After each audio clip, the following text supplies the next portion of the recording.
जलप्रलय, पूर, भूस्खलनामुळे 36 जणांचा मृत्यू.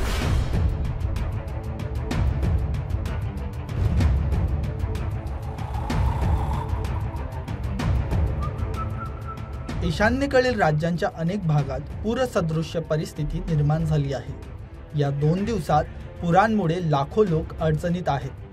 पूर आणि भूस्खलनामुळे आतापर्यंत 36 जणांचा मृत्यू झाला असून या प्रदेशातील अनेक राज्यांमध्ये 5 लाखाहून अधिक लोकांना याचा फटका बसला आहे. ईशान्येकडील भागात पूर आणि भूस्खलनामुळे आसाममध्ये सर्वाधिक 11 जणांचा मृत्यू झाला आहे. त्यानंतर अरुणाचल प्रदेश, मेघालय, मिझोरम, मणिपूर, सिक्कीम आणि त्रिपुरामध्ये मृत्यू झाले आहे. आसामच्या 22 जिल्ह्यांमध्ये 5,35,000हून अधिक लोक पुरामुळे प्रभावित झाले आहेत. तर एका व्यक्तीच्या मृत्यूमुळे मृतांची संख्या ही 10 वरून 11 झाली आहे.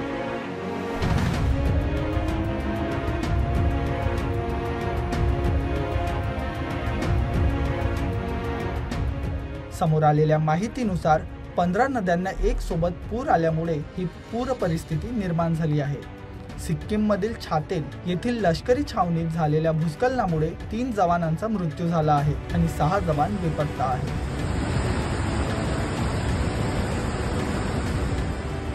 मेरा बेटा कौशलेंद्र प्रताप सिंह और बहू जो है अक्षता सिंह यहाँ 25 तारीख को आए थे.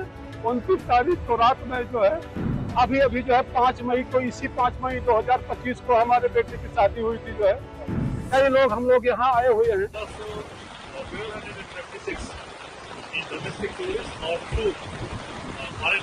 ये लाचेन में है, और 112 एंड वो फॉरेन नेशनल ये है लाचेन में. तो आज हमने कोशिश किया था जो सुबह से जितना भी टूटा हुआ रास्ता था वो एसडीएम साहब, एसडीपीओ साहब और वहाँ का एसएम तो फिर डीसी खुद वहाँ पर बैठा है चुमथन में ग्रेप के साथ मिल करके लाचुंग से चुमथन तक रास्ता तो क्लियर कर लिया था. गेल्या काही दिवसांपासून सुरू असलेल्या मुसळधार पावसामुळे रस्ते वाहतुकीबरोबरच रेल्वे आणि फेरी सेवेवरही परिणाम झाला आहे. अरुणाचल प्रदेशात गेल्या 2 दिवसात मुसळधार पावसामुळे दरड कोसळून 9 जणांचा मृत्यू झाला. दरड कोसळल्याने मुख्य रस्ता बंद झाला असून त्यामुळे उत्तर सिक्कीमच्या विविध भागात रविवारपर्यंत 1,500 पर्यटक अडकून पडले.